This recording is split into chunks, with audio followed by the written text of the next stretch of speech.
Hello everyone, welcome to Shrabani's recipe. ভীষণই মজাদার মুচমুচে একটা বেগুনির রেসিপি শেয়ার করব আজ। এভাবে বেগুনি বানালে এটা দীর্ঘ সময় পর্যন্ত মুচমুচে থাকবে আর খেতেও হবে অসাধারণ। সহজভাবে বেগুনির রেসিপিটি শেয়ার করেছি, আশা করছি আপনাদের ভালো লাগবে। যদি ভালো লেগে থাকে তাহলে চ্যানেলটি সাবস্ক্রাইব করে পাশেই থাকবেন। চলুন রেসিপিটি দেখে নিই। এখন একটা বেসনের গোলা তৈরি করে নেব। তার জন্য এখানে একটা স্ট্রেনারের ওপর নিয়ে নিচ্ছি 1 কাপ বেসন। বেসনটা প্রথমে একটু চেলে নিচ্ছি। বেসনটা চেলে নেওয়া হয়ে গিয়েছে, আর এই যে বাড়তি ময়লাটুকু আছে এটা ফেলে দিচ্ছি। এবার এর ভেতর দিয়ে দিচ্ছি হাফ চা চামচ লবণ, দিচ্ছি হাফ চা চামচ হলুদের গুঁড়া, 1 চা চামচ দিচ্ছি মরিচের গুঁড়া, 1/4 চা চামচ আদা রসুন বাটা। এখানে আদা আর রসুনটা একসাথে বেটে নিয়েছি। এই সব কিছু প্রথমে একটু মিশিয়ে নিচ্ছি।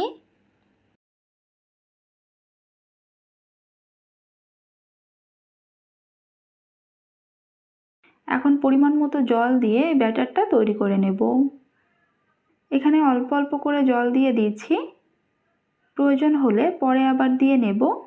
এটা কিন্তু একটু সময় নিয়ে খুব ভালোভাবে ফেটিয়ে নিতে হবে।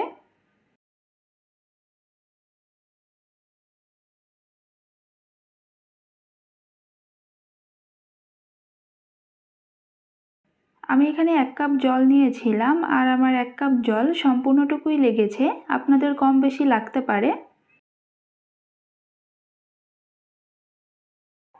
একটা চামচ দিয়ে দেখিয়ে দিচ্ছি। বেসনের গোলাটা কিন্তু চামচের গায়ে খুব সুন্দরভাবে লেগে আছে।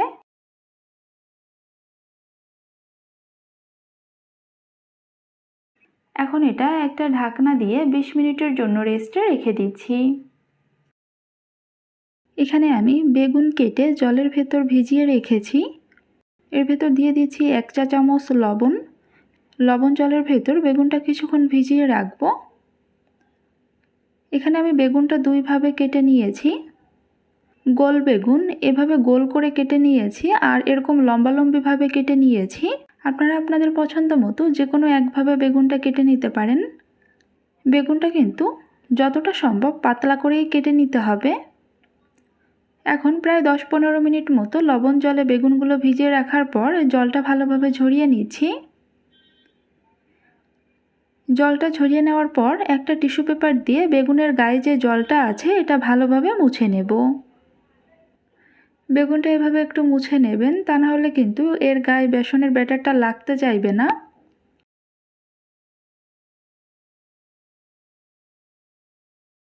এখন বেসনের ব্যাটারটা আবারও একবার মিক্স করে নেব।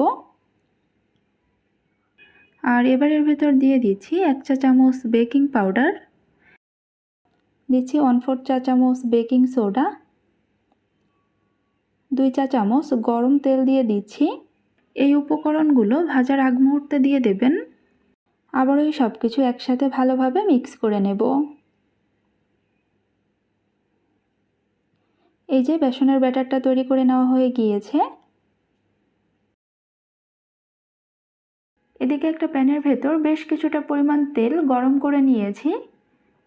তেলটা খুব ভালোভাবে গরম করে নিতে হবে।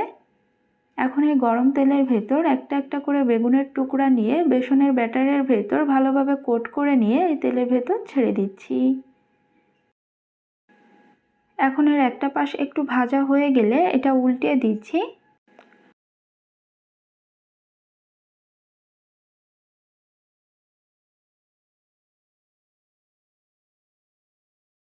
মিডিয়াম আঁচে এটা কয়েকবার উল্টে পাল্টে দুটো পাশ সুন্দর একটা লালচে কালার করে ভেজে নেব। আর এটা একটু সময় নিয়ে ভেজে নিলে এটা অনেক বেশি মুচমুচে হয়।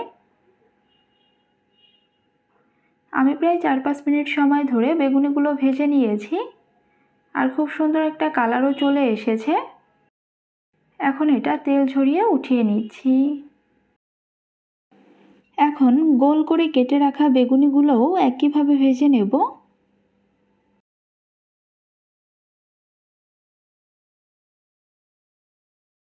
সবগুলো বেগুনি ভেজে নেওয়া হয়ে গিয়েছে। এখন এটা তেল ঝরিয়ে উঠিয়ে নিচ্ছি। এই বেগুনিগুলো কিন্তু খুবই মুচমুচে হয়েছিল আর খেতেও কিন্তু দারুণ হয়েছিল। আর এই বেগুনিগুলো কিন্তু একটু সময় নিয়ে ভেজে নেওয়ার ফলে এটা অনেকক্ষণ পর্যন্ত মুচমুচে ছিল।